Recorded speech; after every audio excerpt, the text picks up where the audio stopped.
Wait. How do you pronounce that? Dude, I don't know.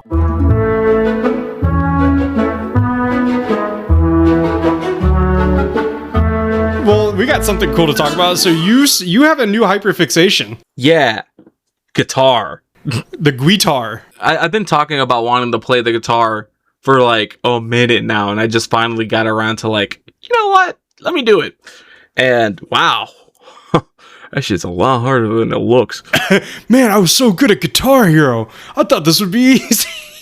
Dude, I was terrible at Guitar Hero too. Oh. Like,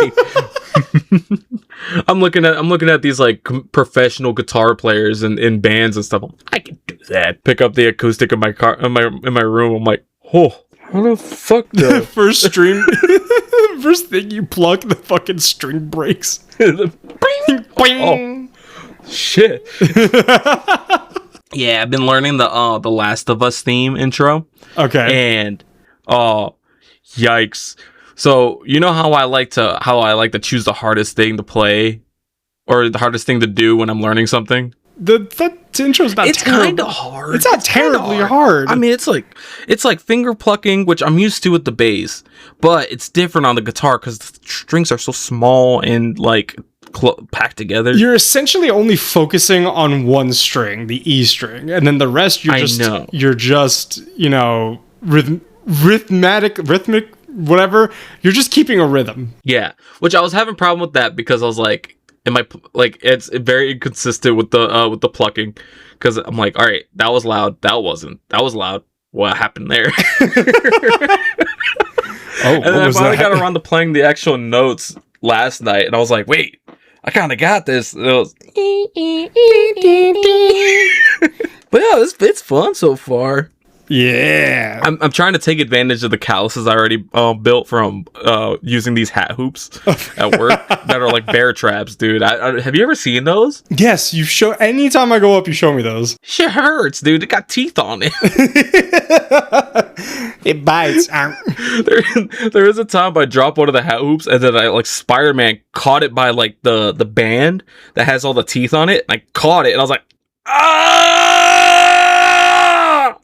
I didn't bleed though, so that's good. 'Cause gods don't bleed. I am not a god. I'm a titan. I'm an entity. I'm an amoeba. I'm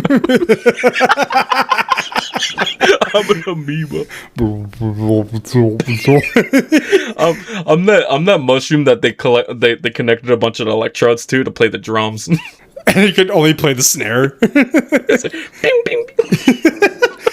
Oh, well, welcome back, everybody, to another episode of the Barely Literate Book and Movie Club. I am your host with the most today, Chris, and with me, 400 miles away, is my musically challenged co-host. Yeah, apparently I'm tone deaf.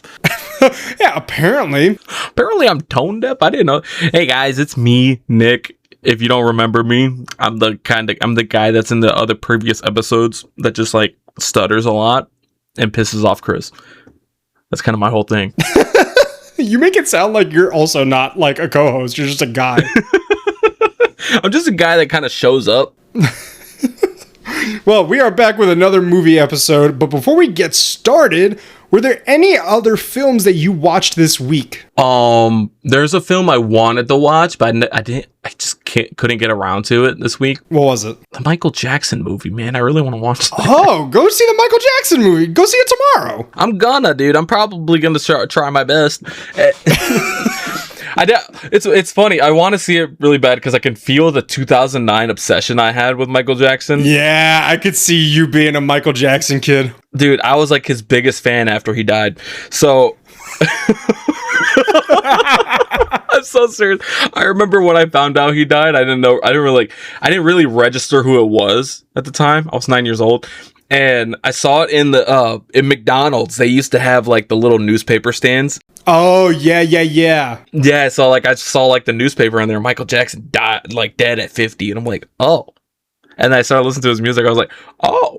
Dude, that was me. I got really into Avicii in my like sophomore year of college. And for maybe like 2 weeks, I got really into him.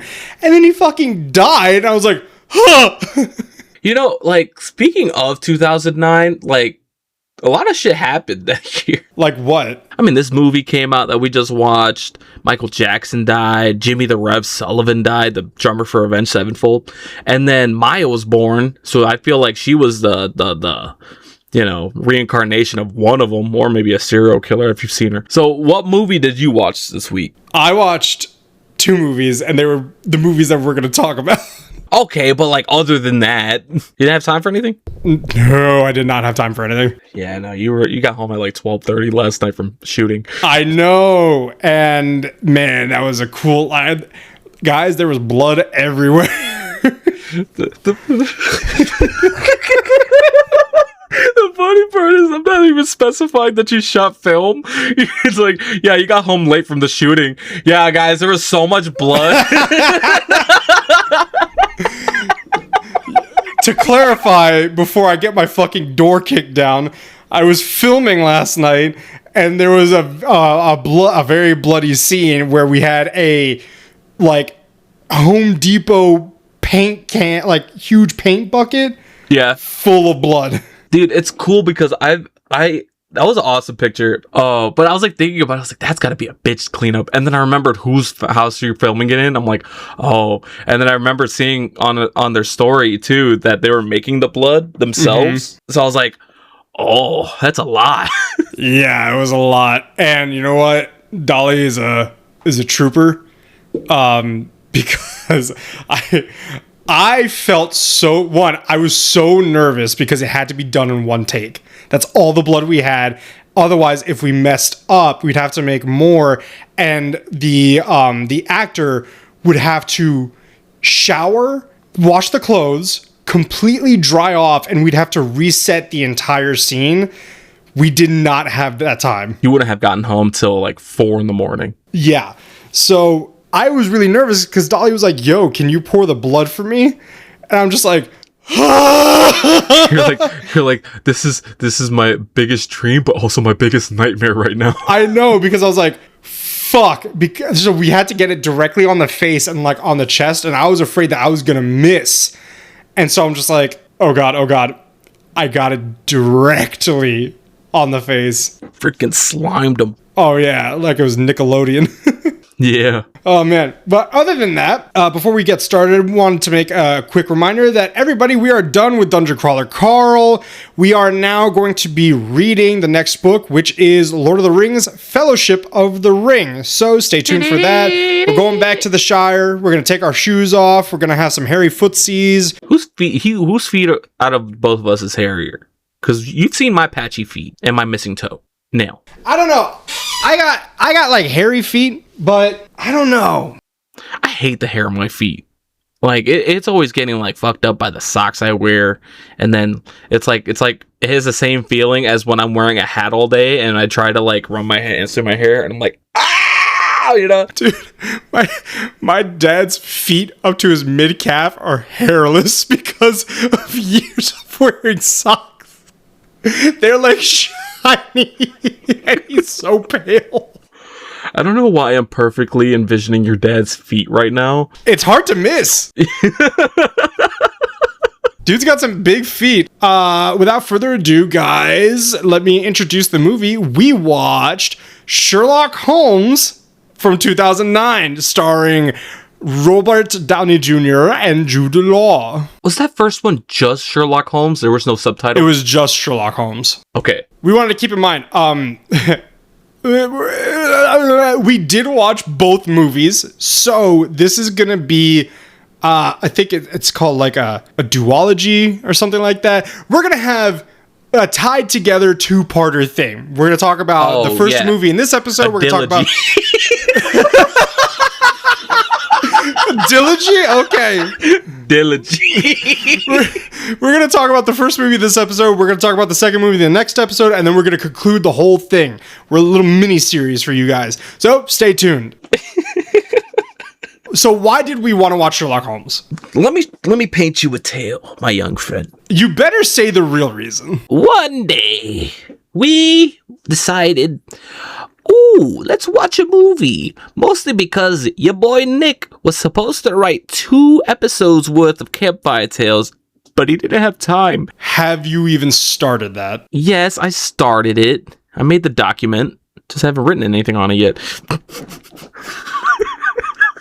Oh my god. I'm gonna beam you back to outer space. I'm gonna turn you into astrophage.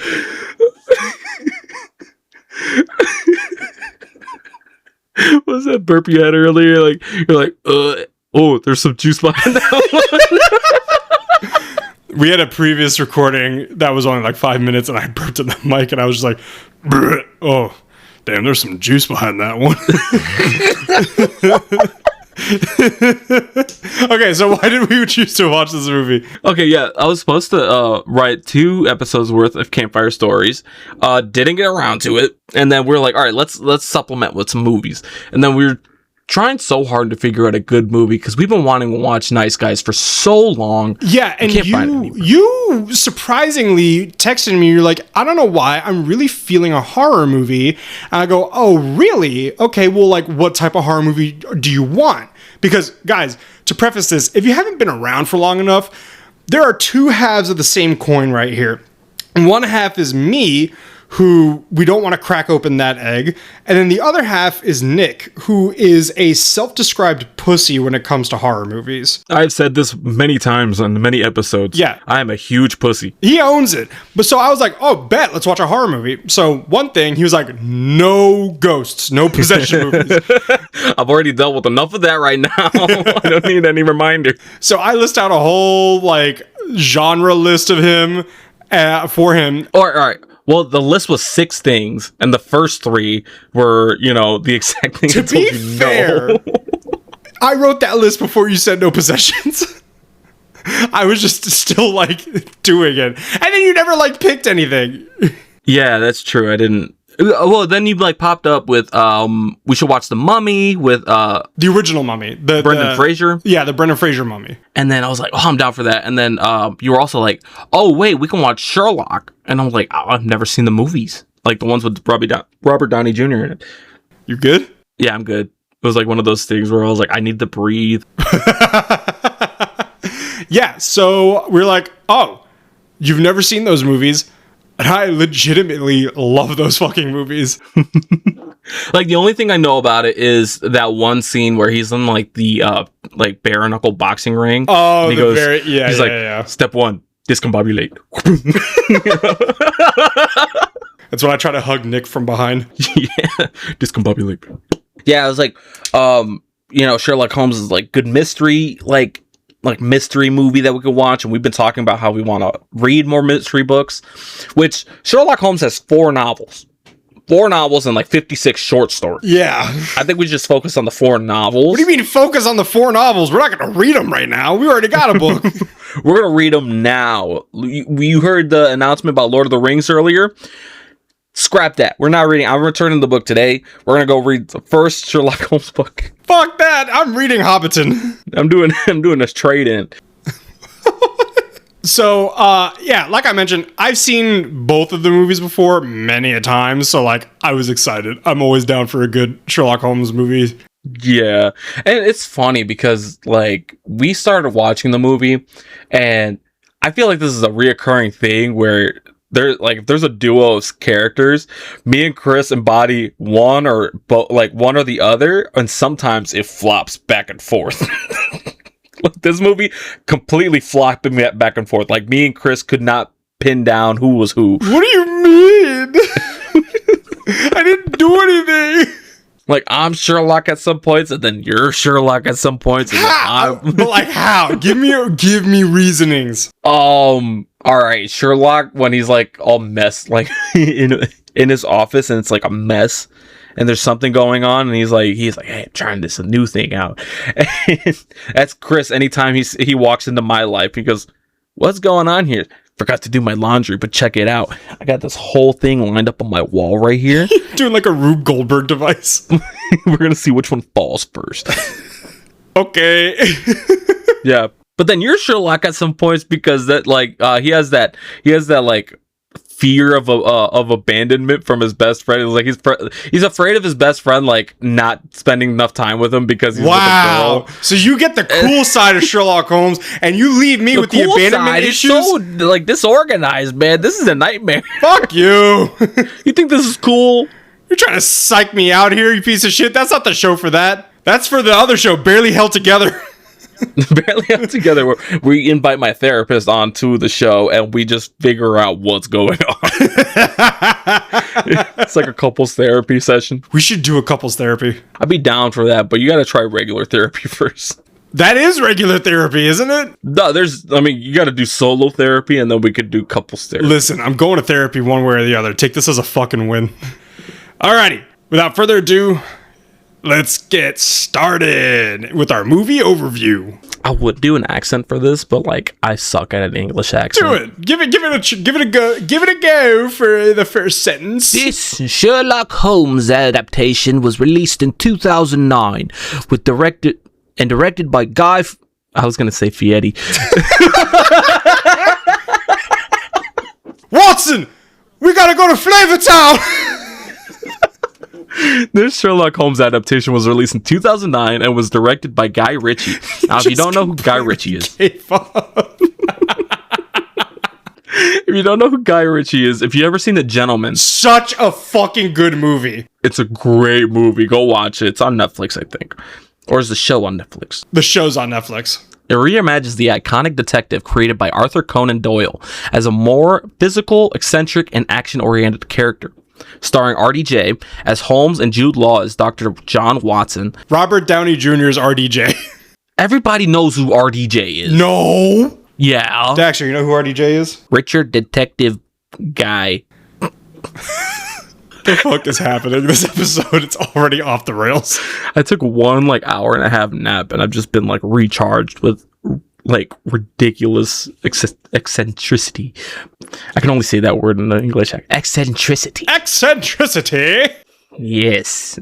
The film blends classic detective storytelling with fast-paced action and stylized visuals, marking a tonal shift from traditional portrayals of the character. The movie came first and then the show with Benedict Cumberbatch. Yeah, it was these movies. Set in 1890 London, the film Sherlock Holmes follows the brilliant but eccentric detective Sherlock Holmes and his loyal partner, Dr. John Watson, as they prevent a ritualistic murder led by the sinister Lord Henry Blackwood. So, in the script, Sherlock Holmes is said back to back, and I was like, I gotta italicize the title of this movie so that he could have some sort of different inflection. He wrote this and then he's making fun of me. Because I was like, I know something's gonna be something's gonna be said. Blackwood, a nobleman already responsible for a string of killings, claims to wield supernatural powers, but Holmes and Watson manage to stop the sacrifice just in time, leading to Blackwood's arrest by Inspector Lestrade. Months later, as Blackwood awaits execution, tensions rise between Holmes and Watson. Watson is engaged to Mary Morstan and preparing to move out of the iconic 221B Baker Street.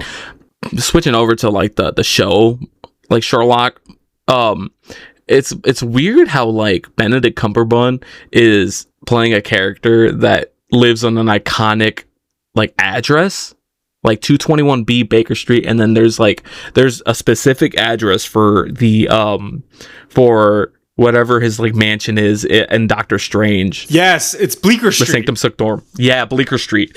I'm like, that's kind of weird, right? What is the address for Bleecker Street? Hold on. Is it 221? It's 177A Bleecker Street. 177A 221B. Something is afoot. The game is afoot, Watson. The game is afoot. Before his death, however, Blackwood summons Holmes and delivers a chilling warning.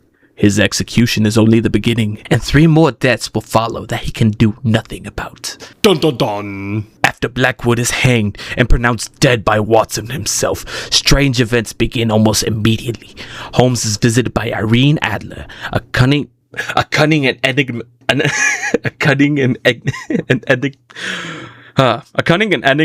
figure from his past.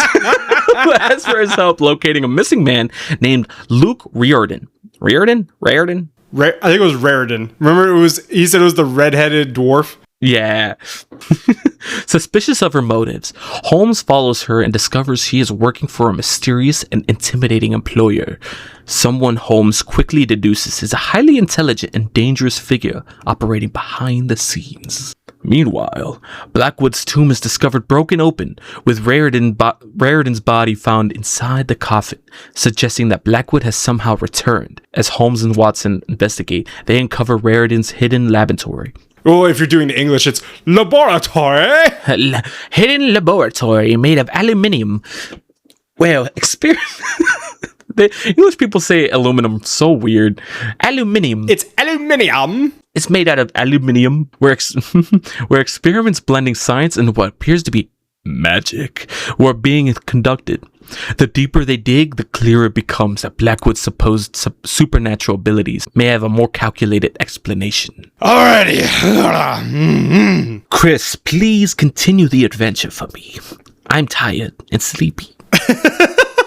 I must rest. Put me back in my coffin. I must rest my weary. Oh, I'm having a stroke. Alrighty. Do I do an accent too? Yeah, I like your English accent. I think it's good. It's not good. It's so trash. Dude, I almost thought you were like Irish for a second. It was What? crazy. Wait. That's how good it was. That's different things. No. The Irish don't like that. Holmes is soon drawn into a secretive organization known as the Temple of the Four Orders. See, that matches the the vibe, the feng shui of the building. You know what I mean? What, the Temple of the Four Orders? No, your voice. Oh, no. Well, I was doing it like very announcery, known as the Temple of the Four Orders. Something like that. Bullshit. Yeah. A powerful and shadowy fraternity with deep political influence. I used to work for those fuckers. Yeah, me too. without like actually saying which we just both happened to work for a certain, like, I'm not gonna say organization because that's gonna sound super like The Illuminati. We straight up worked for the Illuminati, guys. totally. Let's just say you were a nurse assistant, right? A resident assistant. You were a resident assistant. I was a tour guide for 3 years. I think it's funny how like you were like, oh, I used to work for them, and I was like, yeah, me too. And then you were like, wait, what? And I was and I said the title of the nursing home I worked at, and you're like, oh! I was like, wow, you never once mentioned this ever. We worked there at the same time. There he learns that Blackwood was once a member, and he is the illegitimate son of one of its leaders. As panic spreads, Blackwood reemerges, seemingly defying his own death, and begins orchestrating a larger plan to seize control of the British government. You gotta do the British. British. So the illegitimate son thing was funny because, what was it? The dad was the leader of the organization, and he was birthed by like a ritual they were doing. I was like, oh, sex magic, got it. During the 1890s? Yeah, it seems about right. So he was plowing during a ritual, and he was like, she just died during childbirth, but I was stuck with this shit. Yeah, they're like, yeah, she died during childbirth because Blackwood was so powerful. I'm like, oh yeah, there's definitely no complications. Yeah, he had a huge fucking head that split her in half, okay? Yeah, that could have happened to my mom if the doctor didn't have the vacuum. Have you ever seen how newborns are x-rayed? No. It's really funny. They are legit put in a cylindrical, like, acrylic tube, and they're just like this. I think I had. You definitely sent me something about that. It's like they have no bones at that point, so they're just very malleable. Put them in the jar! They look like, you know what they look like? They look like a roll of, what are they called? Tootsie Roll? No. They look like a roll of Pillsbury Crescent rolls. A series of bizarre and deadly events follow, reinforcing the illusion that Blackwood possesses real supernatural power. But Holmes remains skeptical. Through careful observation and deduction, he begins to unravel the truth. Each quote-unquote miracle is actually the result of a scientific manipulation, chemical reactions, and carefully staged deception designed to instill fear and obedience. I don't think I'm British anymore. Yeah, you're starting to mesh over to German. The investigation untimely leads Holmes, Watson, and Adler. It's elementary, my dear Watson. It's really science. He doesn't know magic at all. That's coming up soon. Yeah. The investigation ultimately leads Holmes, Watson, and Adler beneath the streets of London, where they discover Blackwood's true plan.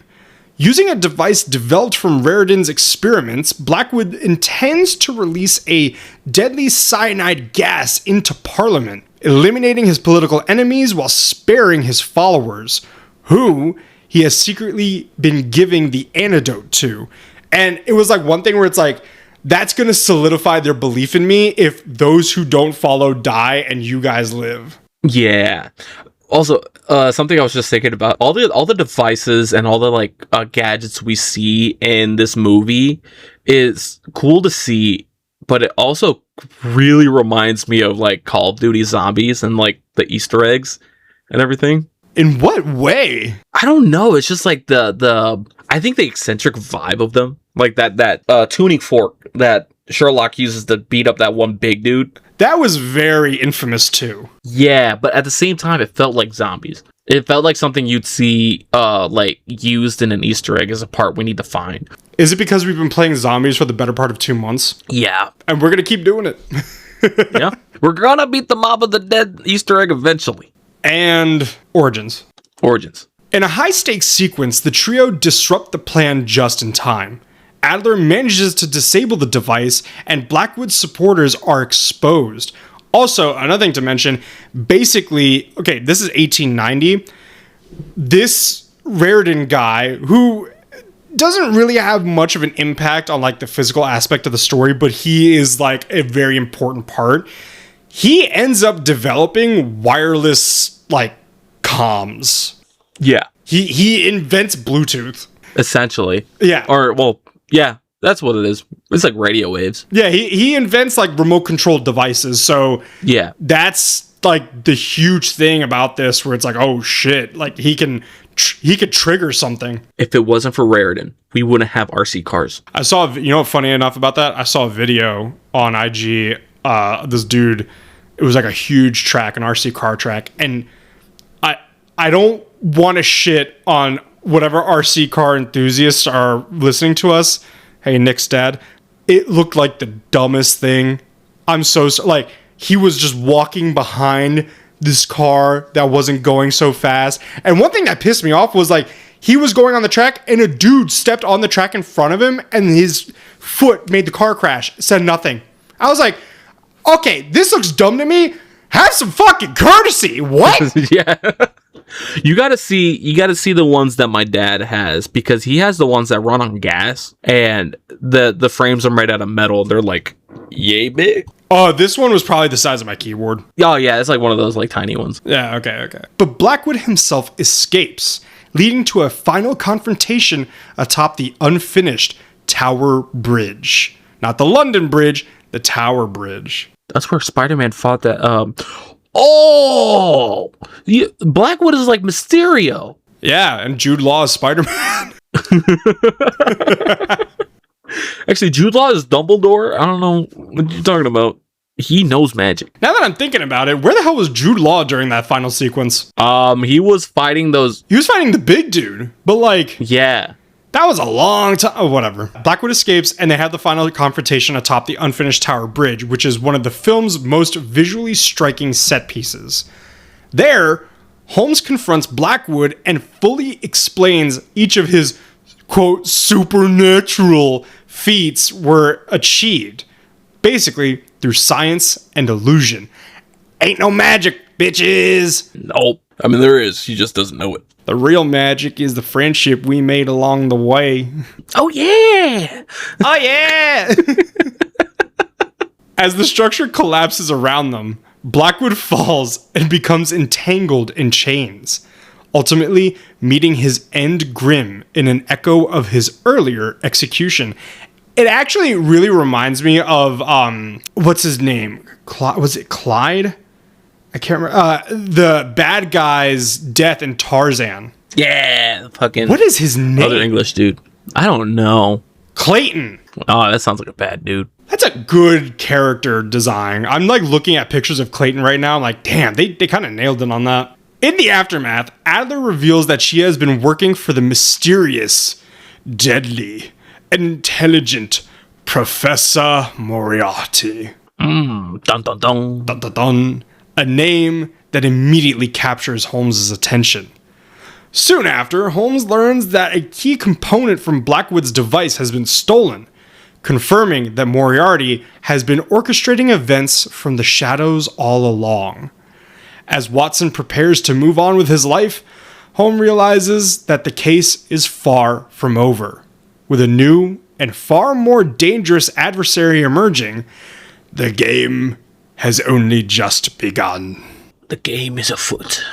Which, you know, let's be honest, we knew it was Moriarty in the shadows. I mean, yeah, like, how could I know, never having seen the other movie? I mean, listen, if we know anything about Sherlock Holmes, his best friend is Watson, and his worst rival is Moriarty, who's supposed to be kind of like the, not the Joker to his Batman, but like more, it's like the just evil mirror.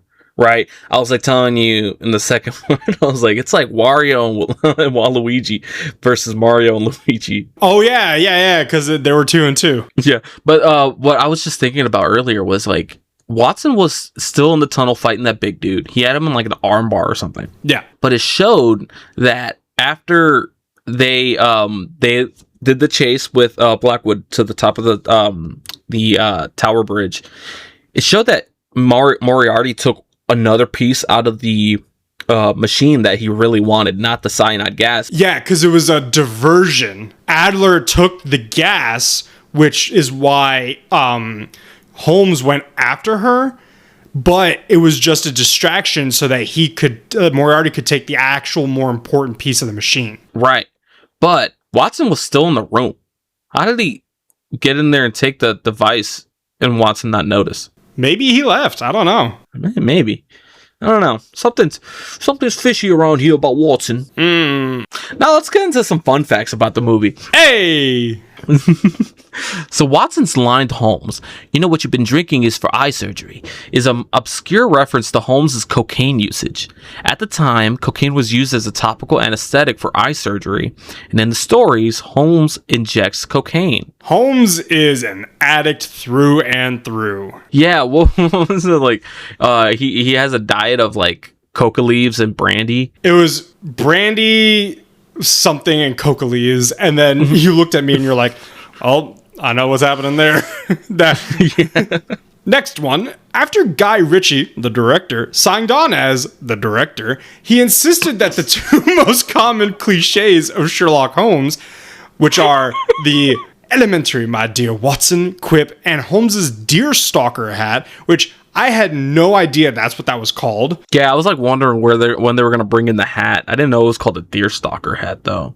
Yeah, but Guy Ritchie wanted that shit gone. He was like, that's not happening. Guy Ritchie really wanted to portray Holmes as a more grounded and gritty character, leaning into the boxing and martial arts skills described in the original books. Additionally to that, Jude Law's portrayal of Watson was also praised for being a more competent and action-capable character than many other earlier versions of Watson. Yeah, because, well, it makes sense because he was in the military. He was like, that's his like whole job at the military. He was a doctor. But just because you're a doctor doesn't mean you don't know how to beat ass. So that's what I also found interesting was like, so I'm assuming, we don't know really anything about like Sherlock Holmes or the backstory or other bullshit. So I'm assuming that Watson started as a doctor in the military and then became like a full doctor like in civilian life. Right. But usually what we saw was like the doc. The dog's right behind me, isn't he?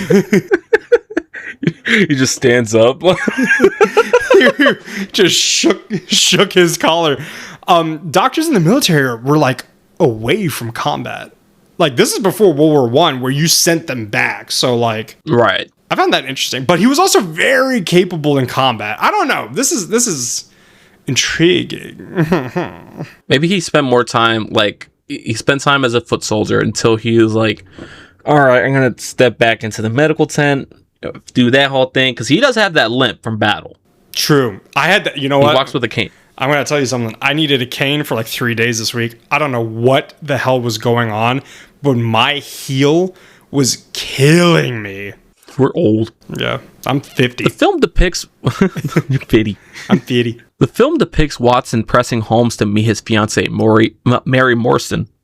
Holmes is reluctant to do so. In the original stories by Sir Arthur Conan Doyle, I don't know why I said this. Mary Morstan is introduced as a client in the novel The Sign of Four. She and Watson fall in love while he assists Holmes in her case, and he proposes to her at the end of the novel. Oh, isn't that sweet? Oh, you know, marriage through trauma. Is that kosher? You think that's good to do? Do you think Watson was cool for that? I don't know. It's like your therapist asking you out. But it's like not your therapist at the same time. I don't know. Like, let's say your parents were brutally murdered and like you're about to turn into Batman, but like you go to ask the PI and you're like, hey, can you find out who killed my parents in the street? And she's like, yeah, sure. You're kind of hot though. Want to go out? How would you take that? Yeah, no, I'm gonna say no, that's not kosher because this is like 1890. You know, it's a different time, I guess. But yeah, like I don't think that has anything to do with it. There's something like about the client like relationships. You shouldn't go further than just, you know, this is business. Oh, my name is Watson, and I'm here to clean your pool and find out why it's all murky. Isn't that right, Holmes? What? Sherlock's like, somebody was murdered here.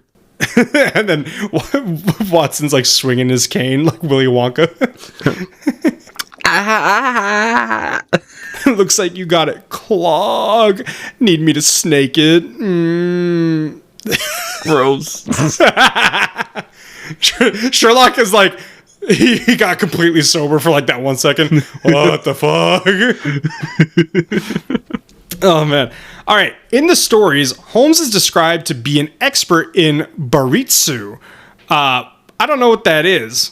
Oh, it's actually bartitsu, which is an eclectic form of martial art and self-defense method originating in England. Anywho, in the film, however, the martial art that Holmes is using is more called like Wing Chun, which is famously used by, is it Ip Man or IP Man? I always said IP Man, but like I'm thinking now, like what if it is Ip Man? One of the two, and Bruce Lee. Robert Downey Jr. is a practitioner of the art in real life, and the fight scene between him and David Garrick at the Punch Bowl pit was coordinated with the help of his trainer. And the Punch Bowl pit is that famous scene that you're talking about. Yeah, discombobulate.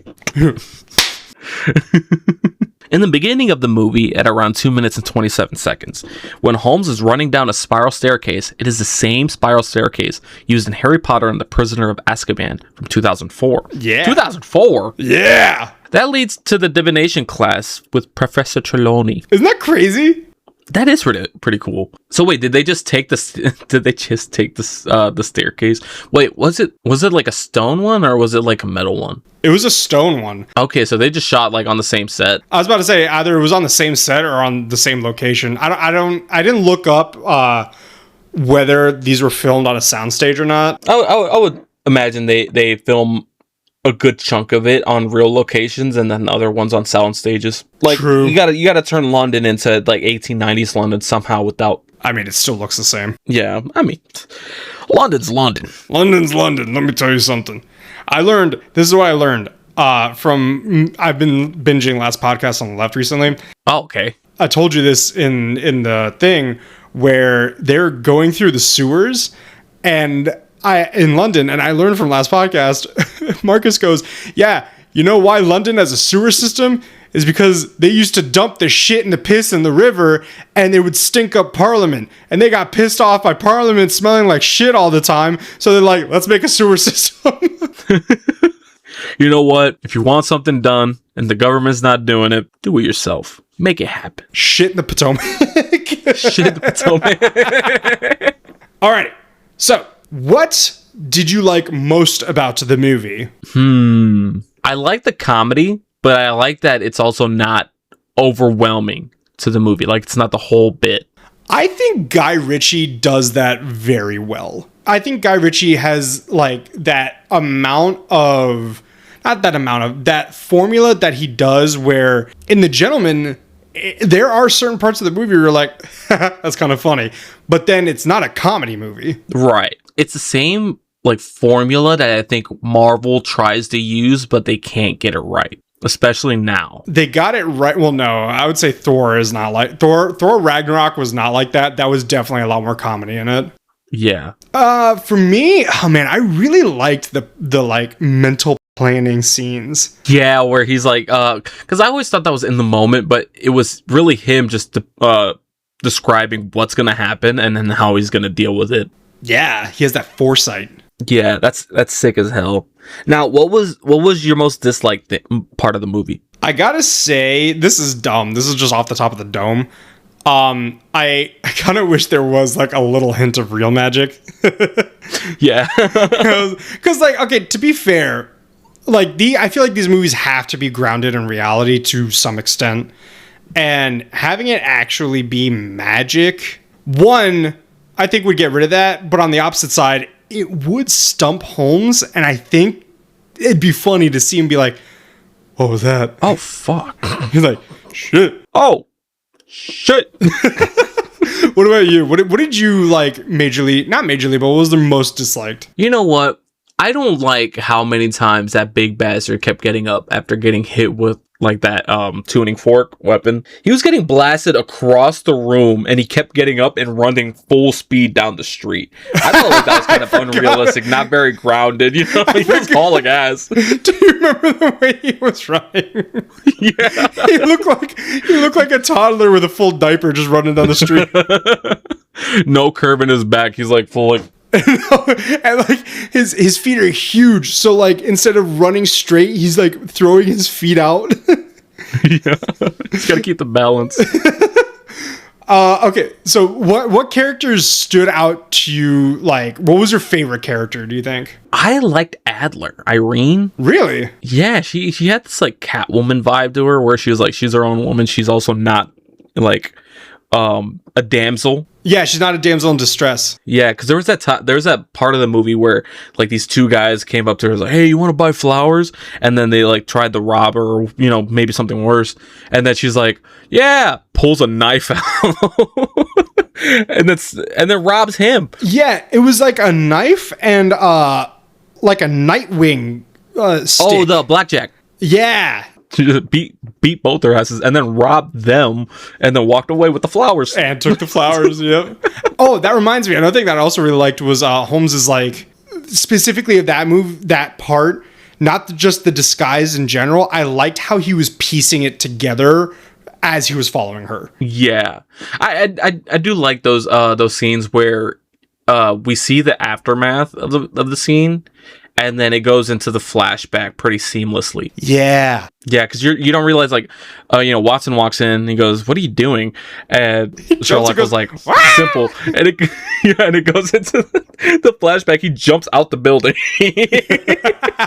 Out the window into this, like, big, like, shed. And he comes out and he starts piecing together his disguise as he's going along. And he like steals a hat. He steals an eye patch. I think he shoves like a thing of garlic in his mouth or something like that. Yeah, he had a fake nose on when he initially jumped out the window. like Watson was like, "Do you have a false nose on?" And he goes, "No, don't worry about it," and then jumped. And he steals his coat. Yeah. Oh, this movie is fun. Oh, yeah. What character stood out to you the most? Who's your favorite? I'm gonna say like we're not allowed to do Sherlock. Well, you already did that. You already answered, but I'm not gonna choose Sherlock or Watson. I'm not gonna lie. I thought Blackwood was really cool. He was really cool. He very intimidating presence. Yeah. The actor is Mark Strong. I realized it was Mark Strong like halfway through the movie because I was trying to him and Rachel McAdams. I was trying to like piece their names together. Yeah. Because I know these actors, but when Mark Strong initially showed up on screen, I unmuted myself. 100% confidence. By the way, I thought I was right. I was like, "Is that?" Is that Stanley Tucci? And then you just unmuted. No. I thought that was a joke. Was that not a joke? I was so serious. Oh I was like, is that Stanley Tucci? And you were like, no. And I started dying because I was like, it's Spanish class all over again. Cornflake. And they're like, no. How do you say cereal in Spanish? Conflay. What do you call wipes? Clorox. Clorox. Where do you go if you want to buy yogurt? Walmart. Hey, can I get some paper towels? Oh, you mean Bounty? Bounty. Do you prefer this action-heavy version of Sherlock or a more traditional detective take? Because this is kind of like a Batman kind of vibe to it. It's a Batman kind of vibe to it that doesn't take itself too seriously, which I like. I prefer this like style of Sherlock Holmes because we have enough whodunits. We do, and that's something I don't remember the show too much, but I think the show was more of a detective thriller kind of like vibe to it. It wasn't very action heavy. Yeah, because like now we have all the Knives Out movies. There's 3 of those. Then we have the other ones. We have Enola Holmes now too. And then Henry Cavill is playing as Sherlock too. He's more of a Watson, but Henry Cavill, I don't think he's either. I don't think Sherlock Holmes or Watson should be buff and handsome. And Henry Cavill is both. Henry Cavill is nerd daddy. Yeah. Actually, Henry Cavill's like a god amongst us nerds. Henry Cavill is PC Master Race. He is too. That's like factually correct. He spent like $15,000 on a PC just to play Minecraft. And like, did he do like a live stream or a video of him putting it together? Because everybody was like thirsting over that too. It might have been a video because I think I've seen pieces of it. I'm like, oh, nice. Well, what about you? What do you think of this sort of like action style-y Sherlock? Do you like it? I did really like it. Yeah, like it's a nice mixture of the two because it is action heavy, but it's also you're thinking too. You're trying to piece together the mystery. It really is like Batman, but more entertaining. Yeah. I feel like I'm gonna get shot for this, but I'm kind of sick of the Batman movies at this point. Okay, here's the thing. Here's the biggest fight that we have on this show. Nick doesn't like Christian Bale Batman movies. Now I'm not gonna shit on him. Love Christian Bale as an actor. He's a great actor. The movies, not my cup of tea. Not gonna shit on him for that. I personally think they're very good. I personally think the Pattinson Batman is the best one. Okay. But all I'm saying is that we have had 3 Batmans since Christian Bale. Give it a break. And there's gonna be another one because James Gunn doesn't want to use Pattinson. So, if you had Holmes's ability to like predict outcomes, how do you use it in real life? I know you put this question in here for a specific purpose, and I'm gonna fall right into it. I'm gonna start gambling. Oh, I didn't even think about that. I'm gonna start hitting the blackjack tables, and I'm gonna be crazy. I did not think about that outcome. Okay. What I want you to do right now is I want you to call all my local casinos and ban me. Listen, this guy has a problem. It hasn't started yet, but I know. My work is taking me to a casino that has all slots, and I'm like, boo. Oh no. What kind of casino is this? I don't know. Like, all slots? Come on. That's not a casino. That's a retirement community. Yeah, and I was talking to this other old dude, and I was like, yeah, I don't even know how slots work. And he's like, no one does. It's provocative. Now, all right.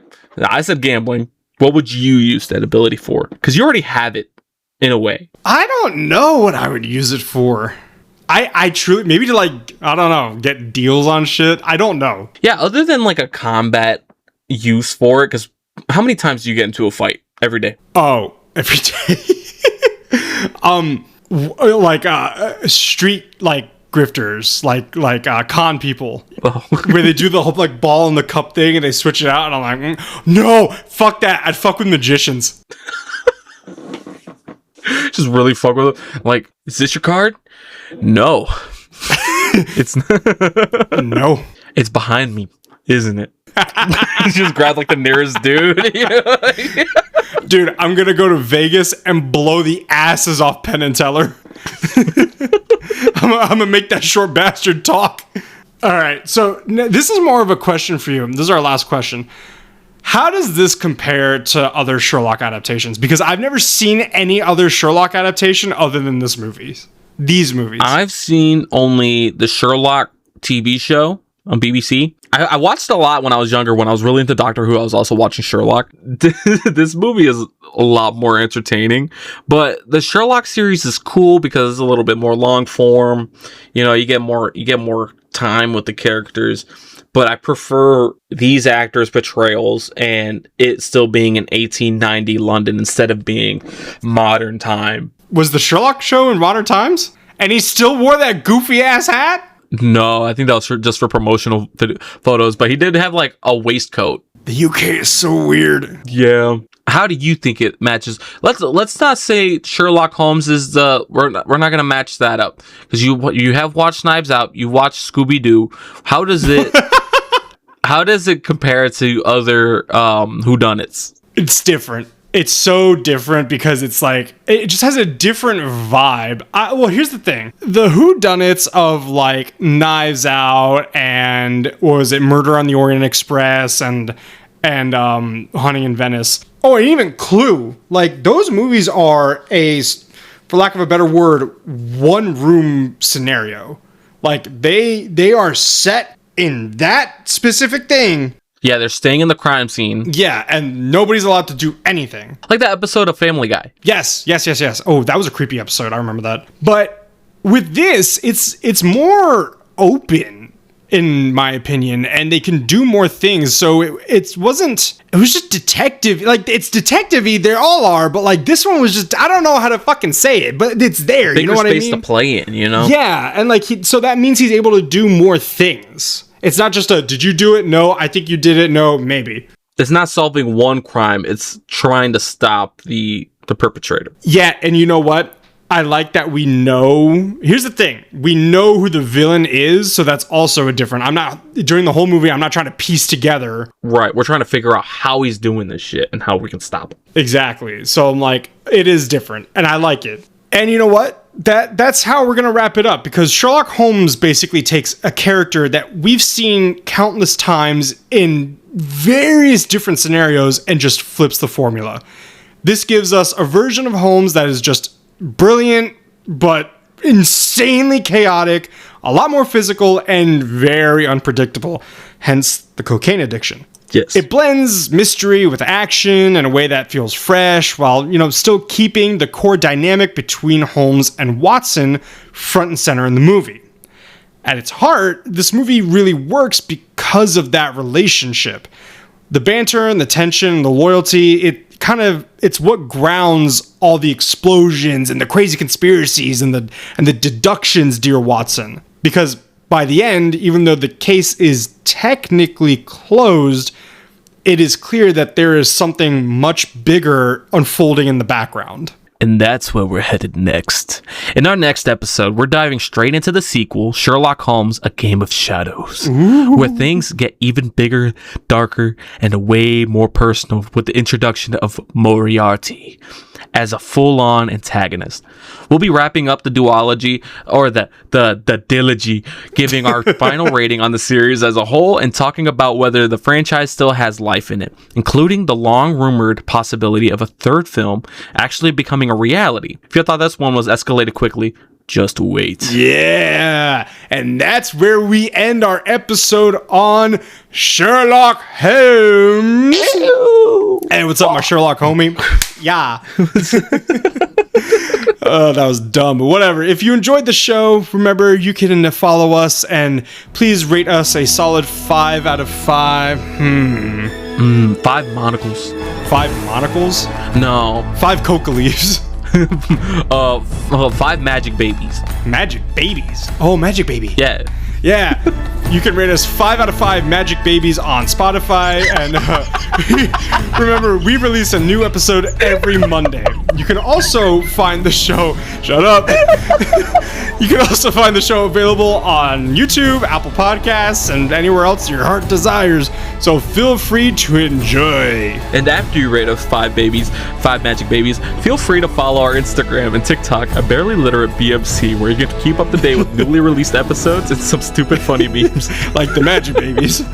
like the magic baby. Oh god. Additionally, you can find all of our social links like the show, the IGs, the Twitch channels, the websites, all in the description below. Everything is already linked for you guys. It's difficult, it's shitty, but hey, it's there. Fuck it, why not? Finally, just as a reminder, we would love to hear you guys' recommendations on books to read, movies to watch, and we would love to hear any spooky, scary tales or your ideas for your favorite cryptids for our next campfire episodes as well.